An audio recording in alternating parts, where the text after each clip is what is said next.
hello' viewers আসসালামু আলাইকুম লগতে নমস্কাৰ আপোনালোক সকলোকে স্বাগতম জনাইছোঁ মোৰ এটি অন্যতম নতুন ভিডিঅ'লৈ তো আজি মই আপোনালোকৰ লগত শ্বেয়াৰ কৰিম আলু পিটিকা মই কেনেকৈ আজি লাঞ্চত আলু পিটিকাটো বনালোঁ তো আলু পিটিকা মই বহুত ধৰণে বনাওঁ আৰু সকলোৱে খাই পাইছে আৰু সকলোৱে বনাই পাইছে চাগে লাইফত এবাৰ নে এবাৰ হ'লেও ল'ৰাই হওক চাই ছোৱালীয়ে হওক সকলোৱে বনাই পাইছে চাগে কেতিয়াবা একো নথকাত কিন্তু পটককৈ হৈ যায় তো ইয়াতে মই লৈ লৈছোঁ জলকীয়া কেঁচা জলকীয়া লৈছোঁ আৰু এইখিনি জ্বলা বেছি নাইকিয়া সেইকাৰণে মই 5-6টামান পৰিমাণ লৈছোঁ আৰু ইয়াতে সোৱাদ অনুসৰি নিমখ লৈছোঁ তো আপোনালোকৰ আলুৰ ওপৰত ডিপেণ্ড কৰে আৰু ইয়াতে লৈ লৈছোঁ সৰু সৰু আদা দুটুকুৰা আৰু মিডিয়াম চাইজৰ এটা পিঁয়াজ লৈ লৈছোঁ এইখিনি আমি কাটি ল'ম পিছত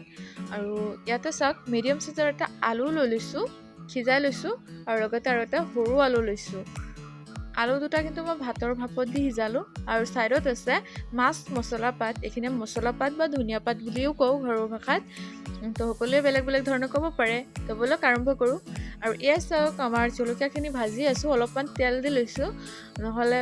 এইটো ভাল নালাগে আৰু আলু পিটিকাত অলপ তেল দি জলকীয়াখিনি ভাজিব লাগে শুকান জলকীয়া দিলে বেছি ভাল হয় তো মোৰ শুকান জলকীয়া ষ্টক নাছিলে কাৰণে মই ভাজিয়ে লৈছোঁ আৰু এইখিনি ইয়াতে মই কেঁচা আদাখিনি দি দিছোঁ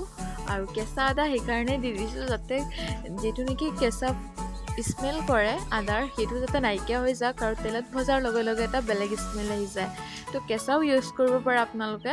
আৰু মই কেতিয়াবা কেঁচাও ইউজ কৰোঁ আৰু ইয়াতে চাওক ভাজাখিনি আমি লৈ লৈছোঁ পিঁয়াজ আমি কাটি ল'লোঁ আৰু ইয়াতে আছে আদাখিনি ভাজা আৰু ইয়াতে আছে মছলা পাতখিনি আৰু সোৱাদ অনুসৰি নিমখ আৰু মই মিক্স কৰাটো দেখুৱাব পৰা নাই এটা হাতেৰে কেমেৰা ধৰি ৰাখিবলগীয়া হৈছিল আৰু এটা হাতেৰে বনাব লাগিছিল সেইকাৰণে মই বনালোঁ আৰু কেমেৰাটো কৰা নহ'ল আৰু দালি ৰেচিপিটো দেখুওৱা নহ'ল দালি জাষ্ট মই দেখাই দিছোঁ লগতে দালি আছিল তো কেনেকুৱা লাগিছে ভিডিঅ'টো